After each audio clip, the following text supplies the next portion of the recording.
Hello, welcome. Thank you for joining the York County Library tonight on our Discord channel as we talk about college readiness. And we have a presentation tonight by South Carolina Student Loan. Destra Capers is our representative that comes and shares information with us. And tonight we're going to be talking about all the things to get you ready for applying, knowing how to fill out the FAFSA, loans and scholarships. So thank you for joining us, and thank you, Destra, for being here.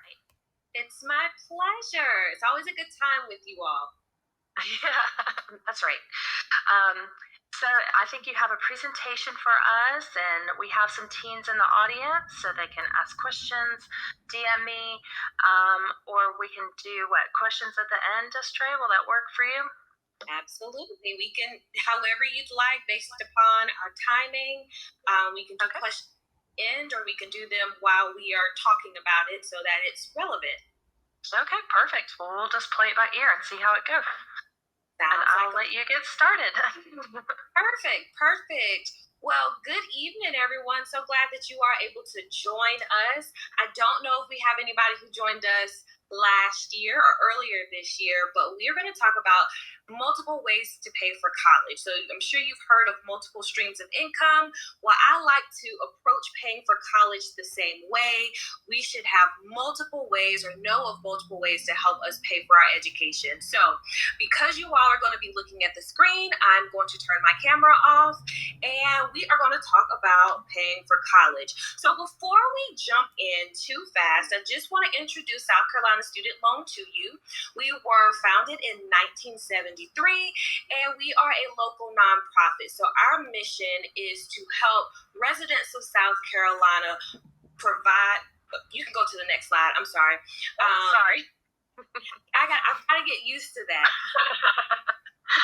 Provide programs and financial assistance to eligible students to pursue their educational goals and become workforce ready. And that's really important as you all are looking at choosing a college. You want to choose a college that actually has the education that's needed to get the job that you are desiring. Next slide. So there are 4 different ways to pay for college, okay? I'm sure we've heard of grants and scholarships. You can still work while you're in college, and then we're going to talk about loans. Loans would be some money that you borrow, and typically you have to repay that money back. So we're going to cover all of that on tonight's program. Next slide.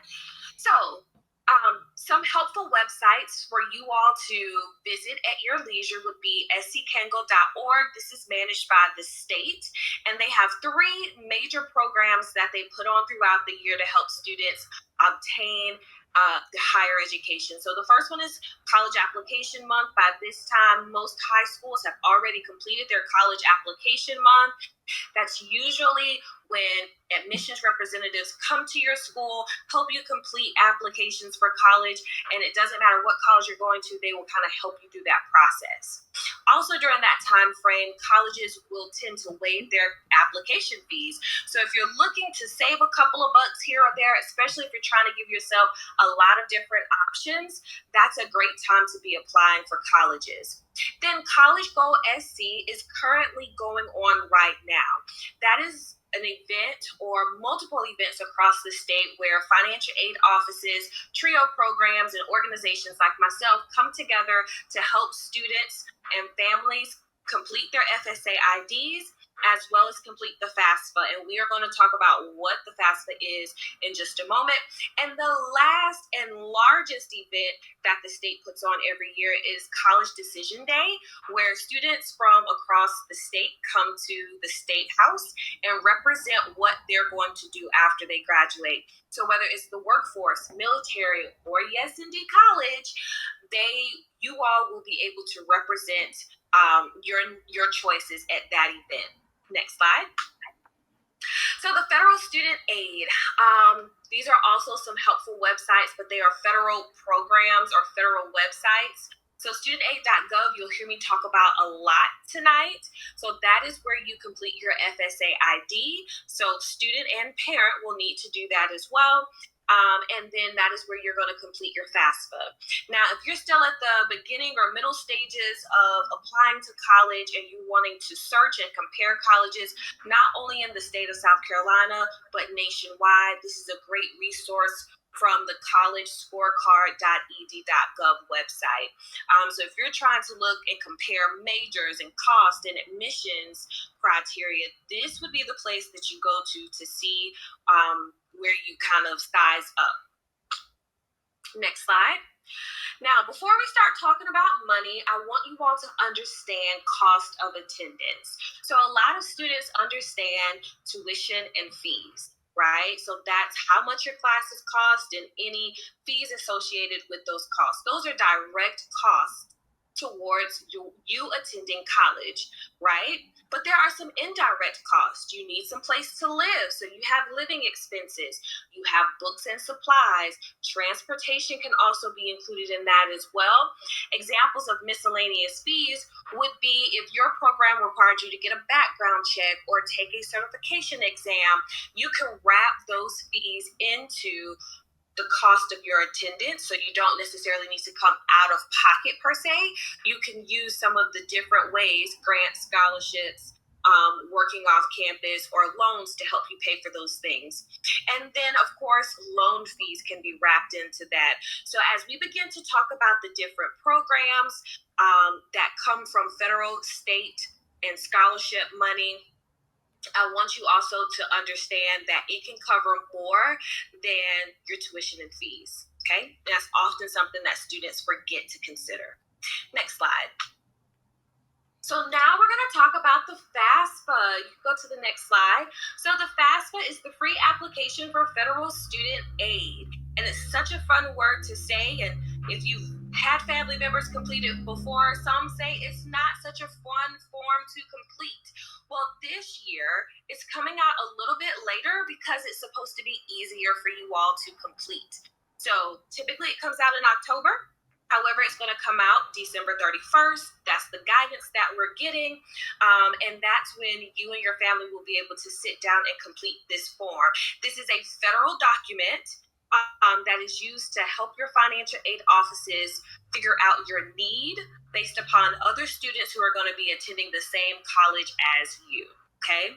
So it doesn't matter how much money you make or your family makes, we encourage all families to complete the FAFSA so that they will have access to as much financial aid as possible. We definitely don't want to say no to any funding that may be connected to completing the FAFSA. And as we continue to talk, you'll hear me talk about state aid, which is money that has to stay inside of the state of South Carolina, but some of that is going to be connected to completing the FAFSA, even though it is a federal form. So you will go to the studentaid.gov website to complete that document. Next slide. Now, in order to complete that FAFSA, you will need a student aid ID. So the student, you will need a student aid ID, and then at least one of your parents will need a student aid ID. We call those contributors when it comes to the FAFSA, so you may hear some of that terminology as we proceed forward. So when you are creating your FFA ID, I encourage the parent and the student to sit down at the same time, because sometimes when parents, like myself, we're completing documents, sometimes we mix information up. We put our names with our kids' social or vice versa. And that's something that we do not want to have happen here. We also want to make sure that we are using our legal name when we are completing this document. So sometimes we go by our middle name and we forget about that first name. We need to use our legal first and last name. So best practices, pull out your social security card, order it if you need to, so you'll know exactly what is on your social security card, and that is the name that you will use to sign up for your FSA ID. Two other things to be noted. Only one social security number can be connected to a cell phone or an email. So that means that if you try to use your cell phone, and we're now over, 20, 30 years into having cell phone numbers, it's possible that someone may have verified their identity with that cell phone number. If they have, you will not be able to verify your identity with that cell phone number. So what we recommend at South Carolina Student Loan is for you to use your personal email address. So that's your email that's not connected to an employer, that's not connected to your school, but one that you created and will always have access to. Next slide. So again, when you are completing the FSA ID, you're going to go to the studentaid.gov website and you're going to create that FSA ID. You're going to plug in all your demographic information. At the end, you will get this very long alphanumeric sequence. That sequence is really important for you to store and keep in a safe place, because if for some reason you no longer have access to that cell phone and or that email address, that is what they will use to verify your identity to help you gain access to your account. So complete everything, and then you'll get that alphanumeric sequence, and you will store that in a safe place until you're completely done with college. And I mean, beyond undergraduate, which are your first 4 years. Some students go back for additional education, especially if they're getting a doctoral degree or a graduate degree. So you'll need to hold on to your FSA ID until you're completely done with college. Next slide. So now that we understand that we need an FSA ID to complete the FAFSA and that everybody needs to complete the FAFSA no matter how much money they make, this is how the FAFSA works. It analyzes all of that information that you plug in. So what is all of the information? You are going to use tax information from 2022. You're going to use income information as well as asset information. You are also going to plug in your colleges of choice. You get up to 20. It may even ask you how many people are in your household. Are any of them in college? All of that information will be utilized to determine the student aid index. It happens behind the scenes. I've done one by hand. It has lots of charts and graphs with it. However, completing the FAFSA and letting it do it electronically is a lot easier, okay?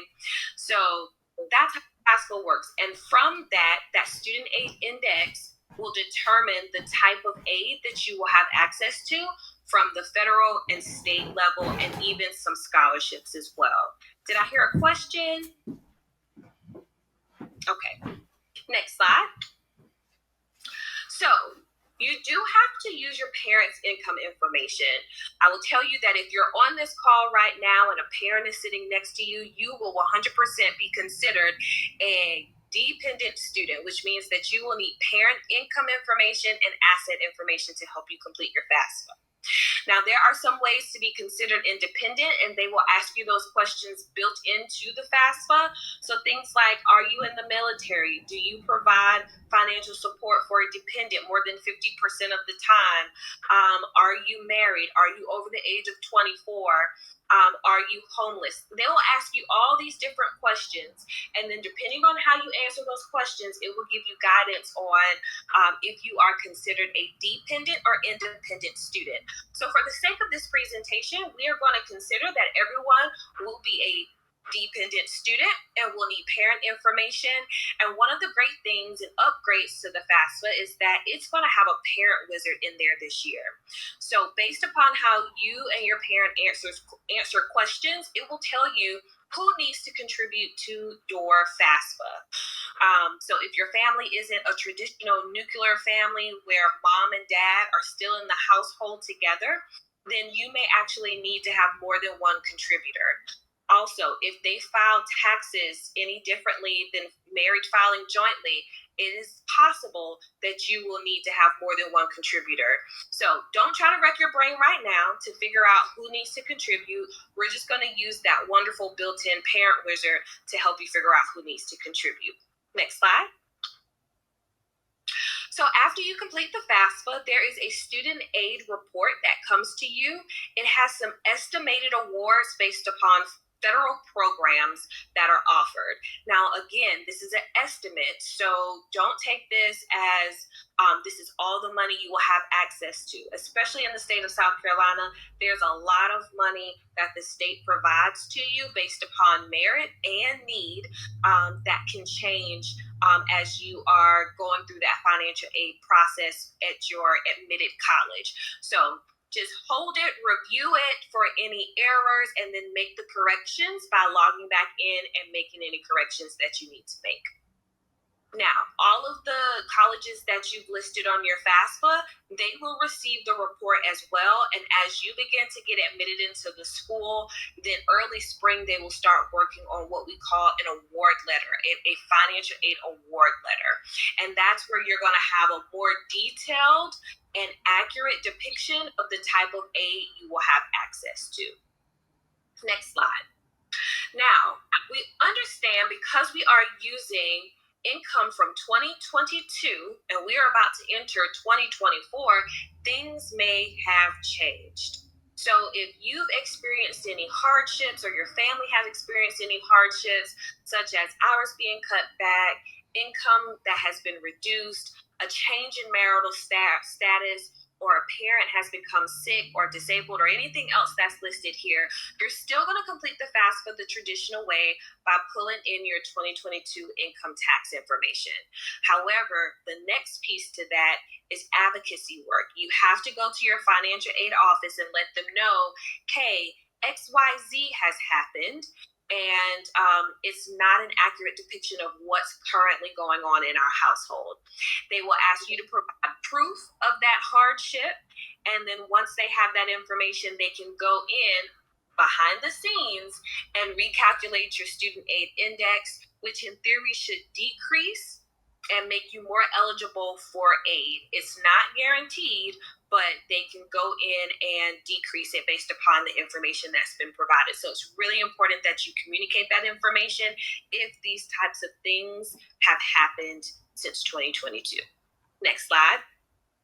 So this is just a synopsis of the past 15, 20 minutes that I've been talking. You're going to create your FSA ID. That's something you can do right now while we are waiting on the FAFSA to come out. You are going to complete the FAFSA for the 2024-2025 school year. Why? Because you will be a freshman in college 2024 through 2025. Okay, you're going to use your 2022 tax information. That student aid report is going to come to you. You are going to review it for any errors and make those corrections, and then communicate with your financial aid office if your income has decreased based upon your family's experiences. Next slide. Now, I've alluded to some changes that's happened with the FAFSA, and I'm going to try to run through some of these pretty quickly because we've talked about them already. So things such as the parent wizard, that is new. You can also you can also have up to 20 colleges this year. That's new as well. The expected family contribution number has been replaced with the student aid index, but it operates very similarly. And everyone will need an FSA ID this year. So whether you have a Social Security number or not, everyone will need an FSA ID. So whether you're doing it, completing your FAFSA on paper, or you're completing it electronically, everyone's required to have one. So if you have a Social Security number, it could take between 1 and 3 days. Verifying you through the Social Security Administration process. If you do not have a Social Security number, or your parent doesn't have one, then they have to do the same process in the same location, but they will get some questions via TransUnion to verify their identity. The IRS data retrieval tool has been tweaked, changed a little bit, and replaced with consent. So this consent is extremely important. I said a lot of things that are important, but this is extremely important. So consent this year not only gives them permission to share your FAFSA information with the colleges, but it also gives them consent to talk to the IRS and pull your income information down from 2022. This decreases any errors that may happen and the verification process that typically went along with this in the past. Now, without this consent, if the student or the parent that completes a FAFSA does not provide consent, the student will not be eligible for any federal aid.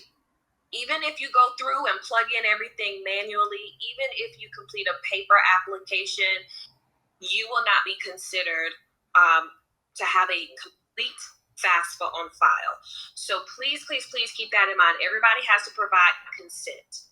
And then the two last things I'll point out here is that the FAFSA will be provided in 11 most common languages spoken by English learners. And if you are a foster, homeless, or unaccompanied youth, this year, for the first time ever, you will be able to complete your FAFSA without parent information. And the financial aid office will reach out to you to verify that parent information is truly not available to you, and you will be awarded a provisional independent status, which helps you to now be able and eligible for aid moving forward with college. So that's great. Now we're going to talk about some of the aid that is available to you once you complete the FAFSA. So here are some of the programs we're going to talk about as we proceed forward, and we're going to kick off with the Pell Grant. So you can go to the next slide. With the Pell Grant, this is going to be a needs-based grant. One more slide for me, Krista. Sorry, no worries. Kind of made that very fluid. So Pell Grant is going to be a needs-based grant that requires the FAFSA.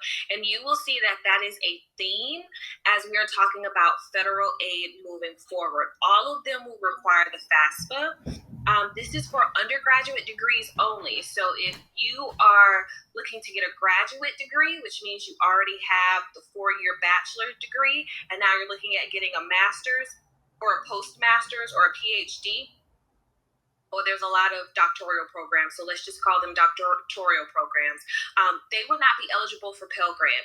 However, if you're eligible, students this year receive $7,395.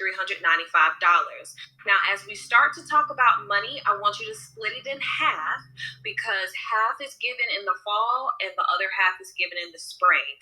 That's how federal and most state aid works, is that it's going to be split between fall and spring, and then you have to see if there's any money left over for the summer term.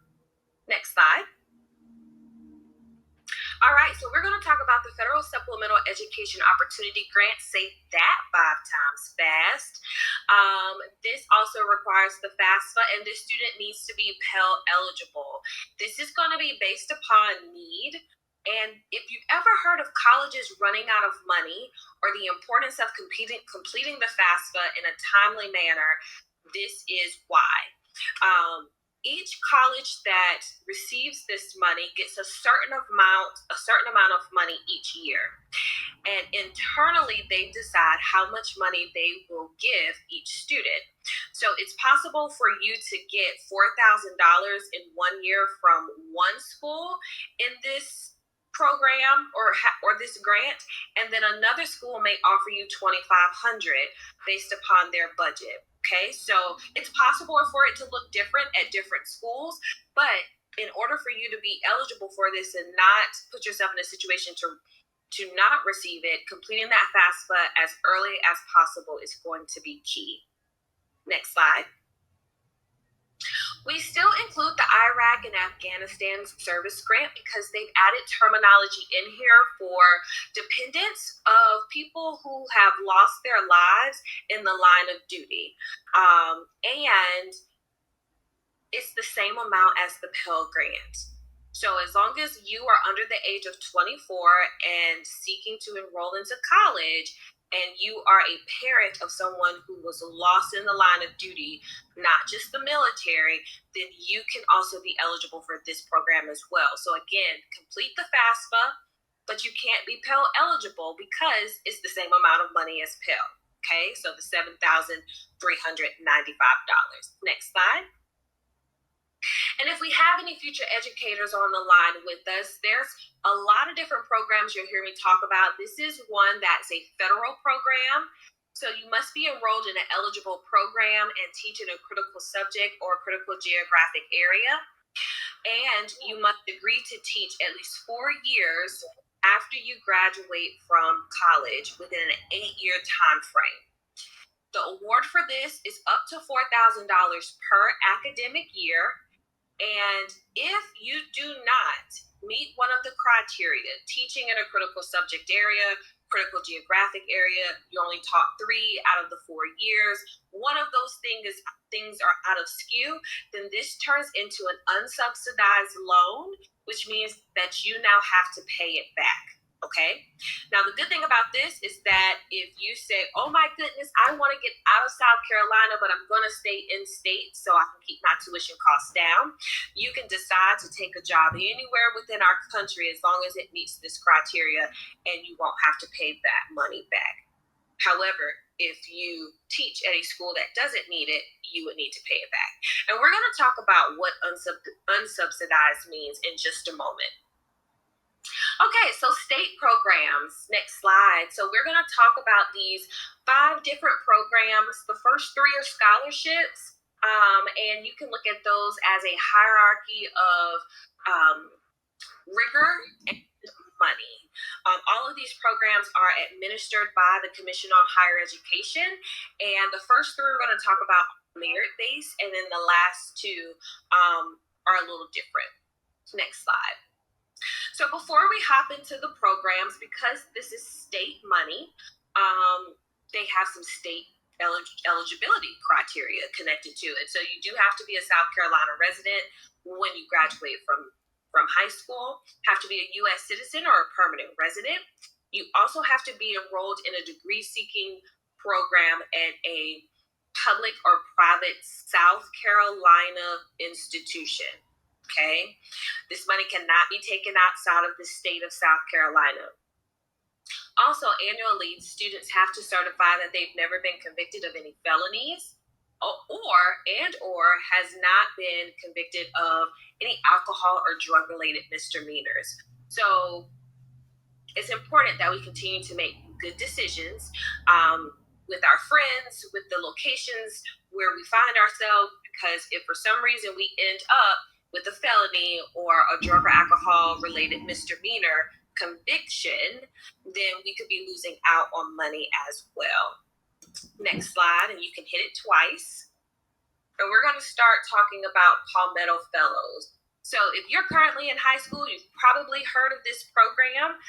This program is available at our 2- and 4-year institutions, and it's very generous. $6,700 for our freshmen, $7,500 for sophomore through senior year. Deadlines for this application is in December 15th. That's for early applications. Then there's a late application for June 15th. School counselors do a great job of identifying the students that meet the criteria for this program. And if you go to the next slide, it'll show you what criteria we need in order to give you the Palmetto Fellows Scholarship. So the initial eligibility is the top 6% of the class, a certain SAT or ACT score, and a 3.5 cumulative GPA, and that can be 3.5 or higher. If you've never ranked in the top 6% of your class between your sophomore and senior year, then they would raise your SAT, ACT, and your GPA. Okay, so as you can see, you have the top 3 or the bottom 2. What I want to point out here is that asterisk at the bottom. The continued eligibility is a 3.0, which is a B average or higher GPA. And then you also have to complete at least 30 credit hours each year that you are enrolled at your institution.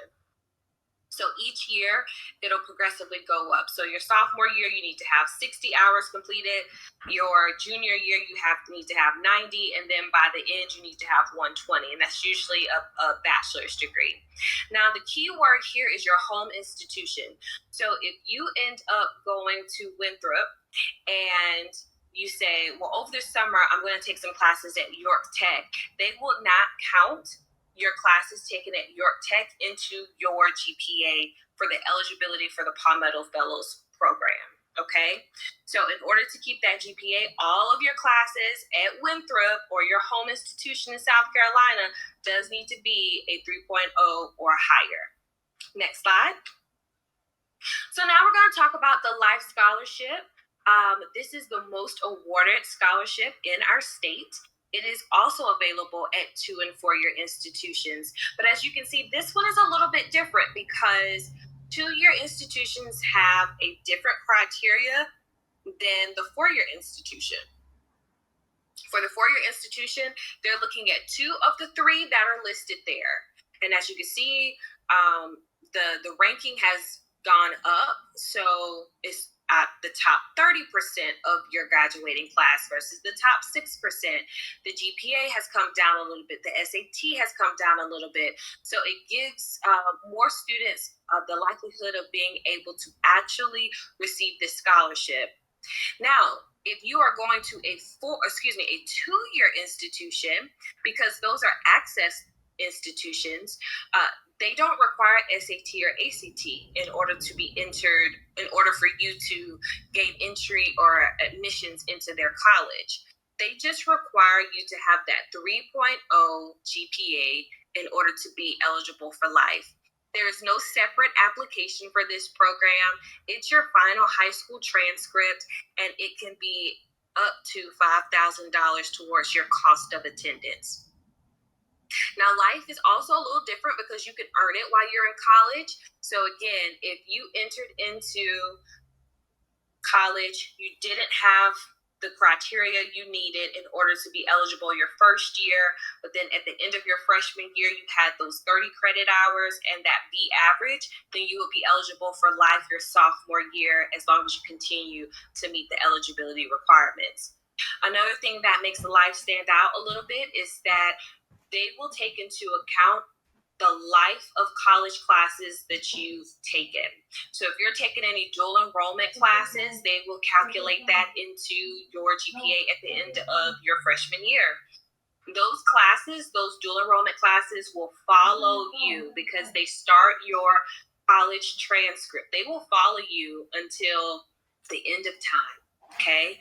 I was actually on a call with MUSC School of Nursing for their PhD program or their D&P program. And one of the faculty members there said, well, I almost missed out on admissions into my D&P program because I forgot I took dual enrollment classes, and it was only 2 classes, but I needed that transcript because it asked for all of the transcripts. So keep in mind, your dual enrollment classes will continue to follow you forever, you guys. So do well in those classes. Next slide. Now, there are enhancements available for Palmetto Fellows in Life. It's $2,500 per academic year starting your second year of college, which is your sophomore year. You do have to major in mathematics, science, or health science related fields and have to take at least 14 credit hours of math and science courses during your freshman year. If you do not take 14 credit hours of math and science, then in that freshman year, then you kind of miss out on that enhancement for the rest of your time while you're in college. So if you know you're looking at going into math, science, STEM-related fields, make sure you take those courses to get that enhancement your sophomore through senior year. Next slide. Now, if you didn't get Palmetto Fellows and you didn't get life, there's still hope. So you can start off at a 4-year institution. Hope is only available at 4-year institutions, and it's only available your freshman year. It's up to $2,800 towards your cost of attendance, and the hope is that you would be able to meet that 30 credit hours and be average by the end of your freshman year to then be eligible for the Life Scholarship and bump your money up to $5,000, okay? So keep that in mind. Also, you cannot be a recipient of Life, Palmetto Fellows, and Hope all at the same time, okay? It's one or the other.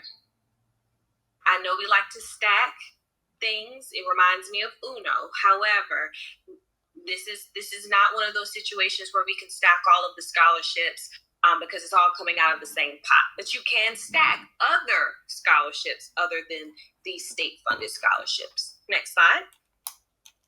Next, we're going to talk about lottery tuition assistance. It's available at our two-year institutions. So all 16 technical colleges, USC regional campuses, and then Spartanburg Methodist College. You have access to up to $1,200 per semester if you're full-time. This is state money, but look at there. It requires you to complete the FAFSA. Okay, one thing to point out here is that this is just for your tuition only. This cannot be used towards those indirect costs that we spoke about earlier. Next slide. We have another education program. This application is currently open and it closes December 1st. So up to $6,000 per academic year. To access their application, you want to go to CERA.org, CERRA.org, to complete this to complete this application. You don't want to wait until the last minute to get this one completed either, because it does require recommendation letters, and you want to be able to get your request to your teacher or your recommender in enough time so that they have enough time to write a really good recommendation letter. Okay? Next slide. Then we have the needs-based grant, which is up to $2,500 annually, and split that in half if you're part-time. Again, state money, but it requires the FAFSA as well. These students are usually Pell eligible, so they would get that $7,395 plus up to this $2,500 towards their education, in addition to any other scholarships that they may have received. Next slide. And then we're going to talk about the South Carolina Tuition Grants Program. This is a needs-based grant that is specific to our in-state independent colleges. So as long as you meet one of the four initial eligibility criteria here, so you don't have to have all four, you just need to have one of the four, complete your FAFSA by the deadline that they have here, which is June 30th, and include one of our private colleges, they will consider you for this grant. Okay, so right now this grant awards up to $4,700, which is the most generous it's been in its over 50 years of existence. Next slide. Destra, can I ask a question really quick? Sure. Okay. When you're talking about these grants and it says that they must file the FAFSA, does that mean that you'll be notified by the school or by somebody else, or do you still need to do the work to make sure that you're eligible for this? Great question. So completing the FAFSA, the information will then be sent to the school, and the school will use that student aid index number to figure out where you fall in the scope of need at their institution, and they will use that to determine if you're eligible for any of these needs-based grants. South Carolina tuition grants is a little different because technically they pay the student, but it goes straight to the school. So they don't cut a check to the student, but they pay the student. I don't know if that makes any sense. Yeah. I just didn't know if it was like an extra step that they needed to be going and following up on, or, checking that they wanted to be into that, or if the school was kind of doing that for them. The school should be doing that for them. I would say because they're on the call with us and they know about these different programs, if they don't see it on their on their award letters that they get from the schools, they can always ask, hey, am I eligible for X, Y, and Z? I've heard about this. I wanted to make sure that I meet that criteria, or if it needed, but I knew it existed. I always recommend students asking questions and advocating for themselves. There's nothing wrong with that at all. Okay, thank you. Absolutely. So here are the private colleges that are located in our state. We have over 20 of them, And there's a wide range of what we have offered here. So there's HBCUs, which are historically Black colleges and universities. There's small colleges, large colleges, colleges related to your religious affiliation. You have rural and urban schools. So really, there's something here for everyone. And so, if you were interested in attending a private institution, I wouldn't let the price tag scare you away just yet. Add them to your FAFSA and see what type of money that you're able to get, not just from the federal side or the state side, but there may be some institutional money that's available to you as well because of your GPA or your athletics or other talents that you may have. Next slide. So now we're going to talk about federal work study, which also requires the FAFSA. This is going to be based upon needs, and there's limited funds, but I will tell you that most colleges are asking for work study students, but a lot of students aren't interested in working on the college campus in that capacity. I really like work study programs because they understand that you're a student and they expect your schedule to flex based upon midterms and final exams. You can't work more than 20 hours a week and you get money in your pocket. So you don't always have to call home and say, Mom, Dad, I need, Grandma, I need. You actually can start learning how to budget some money and have a little bit more independence. It's also a great way for you to learn how to become a professional in a safe setting where they want to see you succeed and excel. So you may struggle with time management and you may not be someone who's very punctual. Well, they may have a little bit more grace for you because they understand you're a student and they are there to help guide you in the way of becoming a professional. Next slide. You can, of course, work on your college campus that doesn't require your FAFSA. It's just a regular application based upon the workforce needs at your school. So an example of that could be like a tutor, right? And then there are also opportunities to have co-ops or cooperative education where you get to study semesters away from your school, but it's related to your major. The biggest thing I want you all to remember here with co-ops and study abroads is that the state aid that we were talking about, the Palmetto Fellows and the like, they have a time frame connected to it, 8 semesters. So if you go abroad for 2 semesters, are they counting that towards your 8 semesters?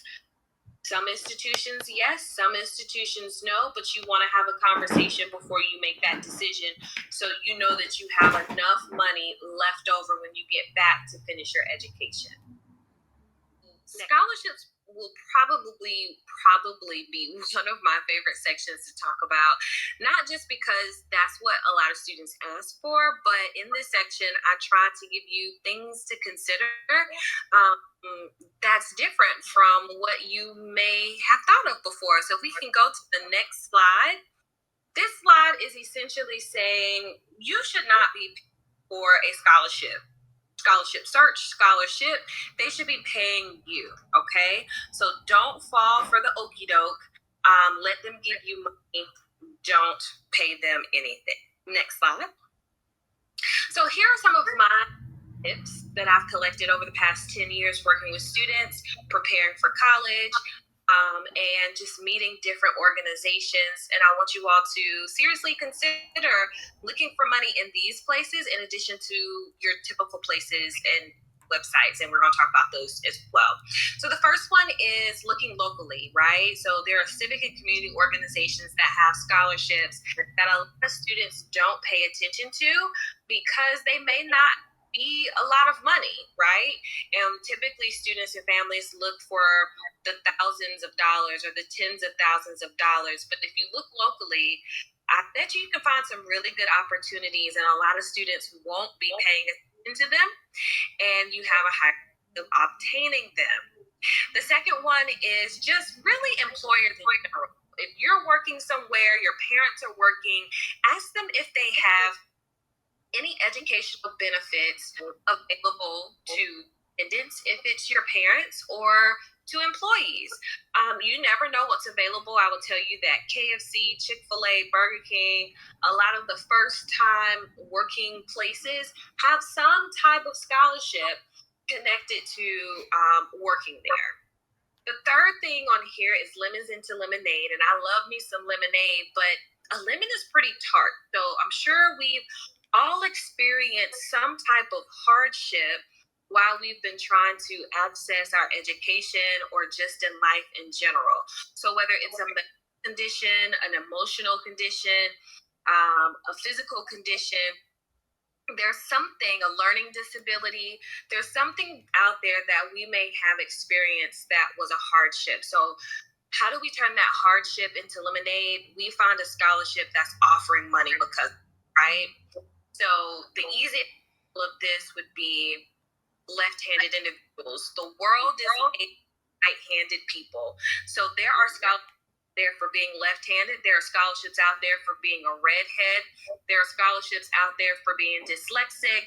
There's so many different scholarships that are there of things that we may have perceived as hardships or were hardships, and we can turn it into dollars for college.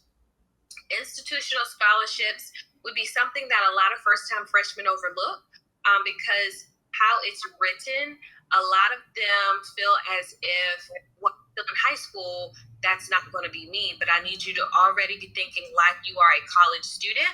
And if you meet the eligibility requirements for it, then you should be applying. So institutional scholarships is separate from the scholarship money that the admissions office or athletic or a talent office, so that would be like a musical talent that they would give you. It's separate, right? So if you go to any of the financial aid websites for our colleges and universities, you will be able to type institutional scholarships and you can see what they're offering. Some of them have one application that connects you to multiple scholarships, and others you have to apply for each one separately, but check those out as well. Once you get to college, continue to look for scholarships, or if you're a junior, look for scholarships for next year. What are some deficits or holes in the eligibility that you're seeing that you can use the next year to fill, right? So if it's saying that you need leadership or community service, then you now know where the gap is and you can go after those. And then small money adds up. So if there's a scholarship out there that's $250, $500, that is indeed a college book.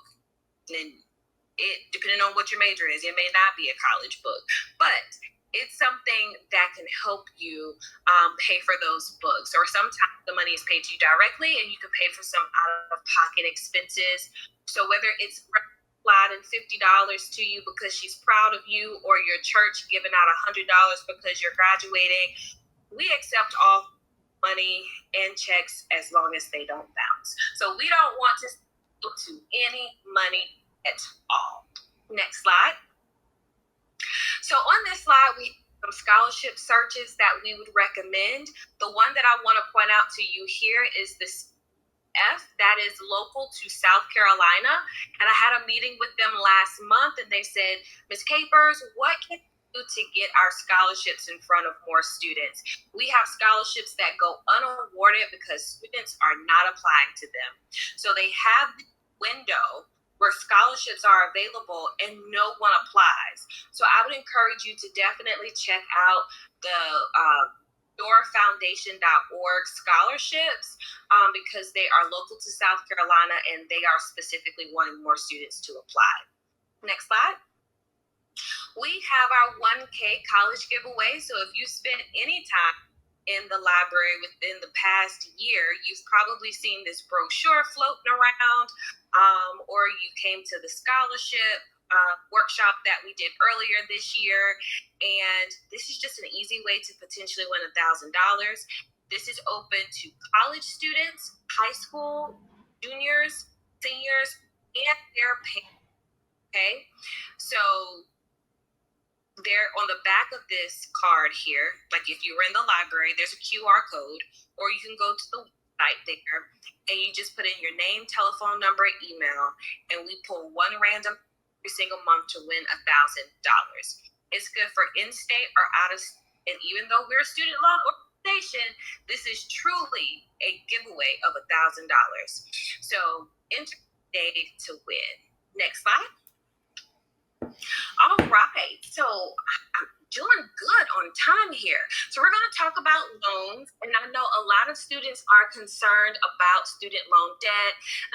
Students are in general concerned about the return on investment. Does it make sense college for what I want to do? So I would encourage you to consider and think about that. Do I need to go to a 4-year school? Can I go to a 2-year school and still obtain the same type of job? And explore that so you can graduate with as little debt as possible. But many students, as they are pursuing higher education, will need to take a loan. Now, there are a couple different of loans, and we're going to go on that journey so that you understand them. The first one is the direct loan, and the loan that is made in your name. It's going to be made in your name. There are two different types, subsidized and unsubsidized, and they pretty much look the same. They both require the FAFSA. They have a 6-month grace period, same interest rate, and loan origination fee. However, the difference between them is that the subsidized loan, the government will pay the interest while the student is in school and during the grace. For your unsubsidized loan, the interest will not be paid, but start to accrue, which means that you're going to pay back not only the amount that you borrowed, but a small percentage, that 5.5% on each dollar that you borrow. There are caps how much you can borrow. So your first year is $5,500, and then your last year, it progressively goes up by $1,000 each year that you're in school for your undergraduate degree. Now, this loan can be a combination between subsidized and unsubsidized. As you begin to receive your award letter, I would look at your award letters and not just look at the bottom line, but actually see how they are covering the cost of your education. And you may see that you have some loans on there, and that way you can make an informed decision about whether you want to use the loans that are listed there or if you want to utilize something else. Next slide. There are some forgivable programs out there, or forgiveness programs. The Public Service Loan Forgiveness Program has been out there for decades. There's a program for teachers as well. If you're interested about those, we would encourage you to go to studentaid.gov to read up on those two programs. Next slide. Now, if you recall, we talked each grant in the federal program section of this presentation. Well, this is South Carolina's version of that. It's only available for South Carolina residents who are education majors. The fact that it's not required for this, even though it's state money. They also require you to teach in a critical geographic area or critical subject area in South Carolina. You can find those listed on our website because we administer this program for the state.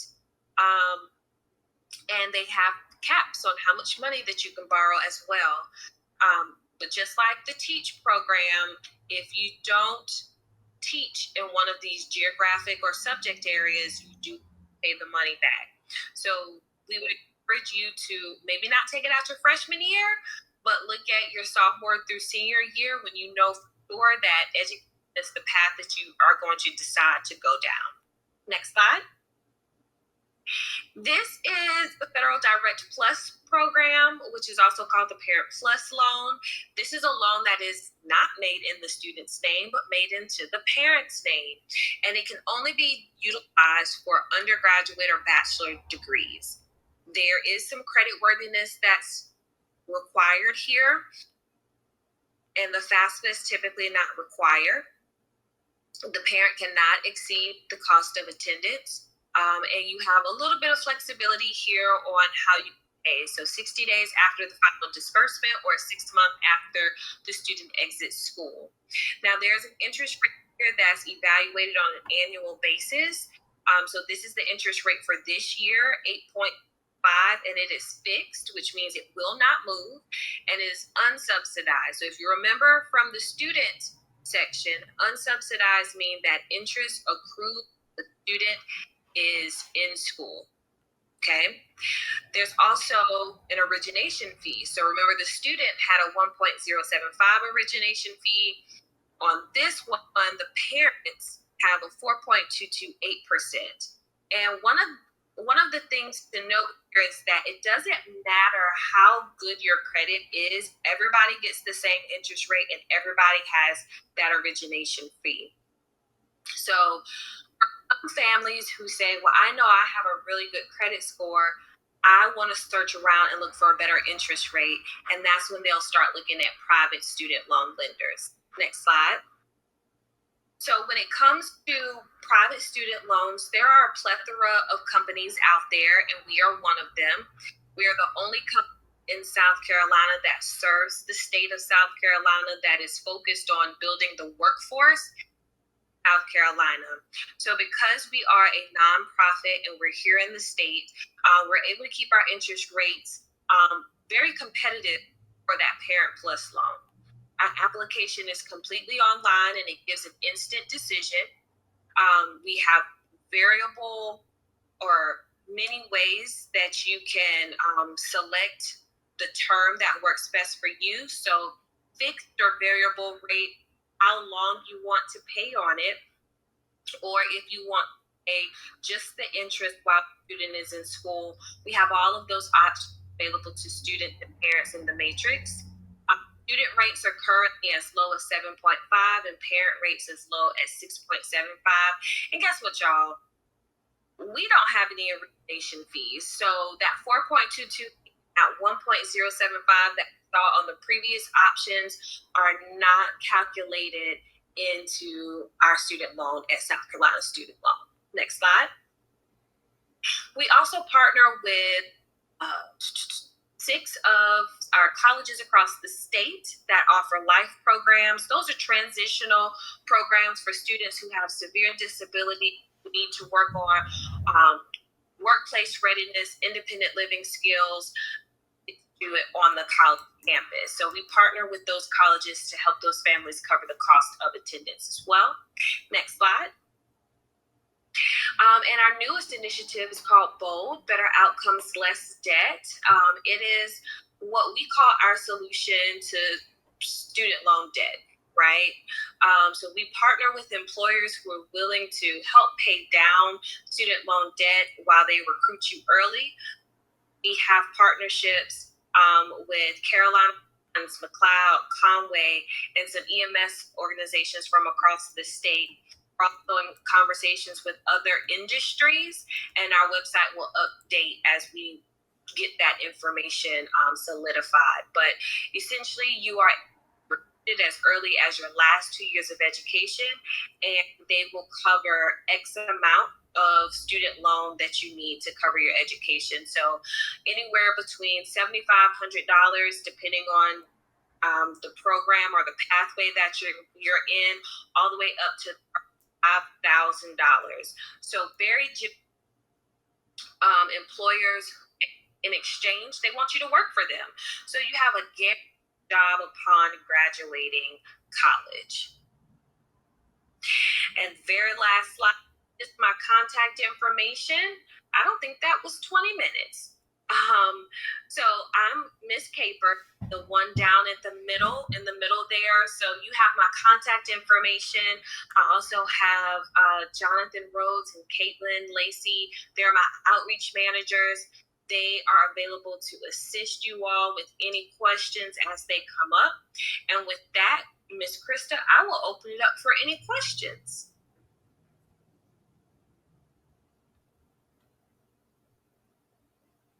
I can.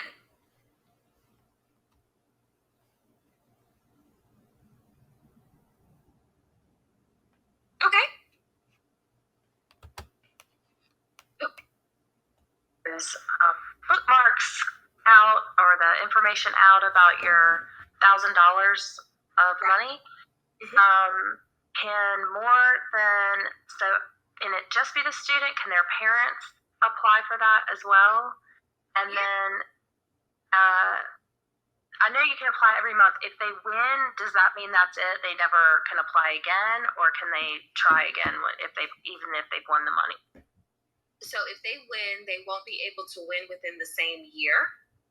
So they can do it the next academic year. Okay. Or if they win in November, then they can't win in December, January, and March. I know I skipped a month, So in order to have more of an impact, we do have 12 winners each year, 12 different winners each year. Parents can help students win that money by registering as well. Now, I've had a student register their parent and didn't tell their parent that they did that. So when we called, the mom thought it was a scam. So students, if you're going to register your parents, you got to let them know that you're doing it, because if we call them and they're like, I didn't do this, it takes a little bit more convincing to let them know that it's a legit $1,000 that the student has won and won't have to pay back. So every month, you and your parent can win, and we will call you, email you, and students, we give you all 5 days to get back in contact with us. And for parents, we give you all 3 days to get back in contact with us. And those are business days. Because you do have to accept the money, we have to know where to send the money. We send the money straight to the school, and then that money can come back to you as a refund check if everything is paid up. Great, thank you. I also had a question about if a student should have a resume, and also what if they don't have like extracurriculars or a job? Do you think that influences their ability to get into college? Good question. So the resume question. At the minimum, what I would do is, and I don't know what grade this student is in, and it's okay, no matter what grade level you're in, I would still recommend that you create a reference or recommendation or scholarship resume, right? Even if you don't have the extracurriculars to show the traditional way of being well-rounded, you can still lay out your name, the school of choice, your major of choice, like why you decided to go into that major and what you plan to do with it afterwards. In addition to, if you are working or you do have those extracurricular activities, and let me just say, they do not all have to be at your school. They can be out in the community. So they can be at the library, they can be at your church, they can be in the community. If you're volunteering anywhere, you list all of that stuff on there, and that will help people who are writing recommendations for you tell a better story about you.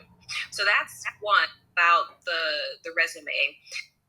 The second question about if you don't have the extracurriculars, can it affect you getting into college? I think that, and I used to work in admissions, certain colleges that will matter, right? So when you're looking at your Ivies, when you're looking at, more competitive schools where everybody who's applying has, over a 4.0, they all have, high SAT, ACT scores. Like, how do you separate them out? It would come down to, those recommendation letters or your essays. I was like, what is the word? Your essays that you're writing, and your essays, it's not a time for you to downplay who you are. That is a time for you to really talk up your goals, your aspirations, why, whatever your writing prompt is, you lay it out well. Like, that's, you talk like you are the bee's knees, okay? Like you're the best thing since sliced bread. That is not a place for you to be humble, okay? Because they really need to know, like, what's going to separate you from this other student. And I know for a fact that they read those essays. So it's sometimes hard to do. And even as an adult who's been a professional for over a decade, to talk so highly of yourself. But when you're looking for a job and you are looking to get into college, that is when you take all, it's you don't hold anything back. You give it all to them in a very strategic way. Tell a story. Well, thank you so much for sharing this information tonight. Those are the questions that I had in advance. I haven't seen any come up tonight. Okay. But just know that if you do have questions after rewatching this or listening to it, you can reach out to Destra, or you can come to the York County Library. The teen department upstairs in Rock Hill will be happy to help you answer any questions that you might have, and if need be, get you in touch with Destra. Absolutely. And I will say, I may not know everything, but I know people that can fill in the gap. And if I have a question about what your question is, I will reach out to my network to get you the correct answer and information. So sometimes it's not what you know, it's who you know. And what better way to find that out than now? So that's right. And we're also going to have another event with Destra and some local colleges, their financial aid departments, and that will be in January of 2024, so just 2 months from now. And we'll have some more information. You can sit down and talk with somebody there. So that's also an option. So thank you so much for joining us tonight, Destra, and for all the information. We always appreciate having you. It's always fun to be with you guys. I hope it was helpful, and I will hopefully see y'all in January. All right. Thank you so much. We appreciate it. Y'all have a good night.